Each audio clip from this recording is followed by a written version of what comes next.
brand uitgebreek het en die brand word geblus, dan word dan natuurlik mos nou skoon gemaak.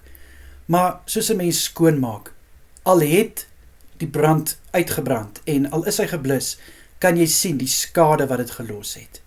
Selfs met 'n vloed, wanneer 'n vloed ontstaan het en die vloed is verby en dinge moet nou weer na normaal toe terugkeer en dit moet opgeruim word, dan sien 'n mens die skade. En dieselfde wanneer 'n gebou in mekaar geval word, dit mag opgeruim word, dit mag skoongemaak word, maar jy sien hoeveel skade dit gelos. En ongelukkig is dit ook so in ons geestelike lewe, van al het dinge beter geword, al het jy oor daai seer gekom, daar is skade wat gelos is. En net God se bloed kan daai skade heeltemal herstel.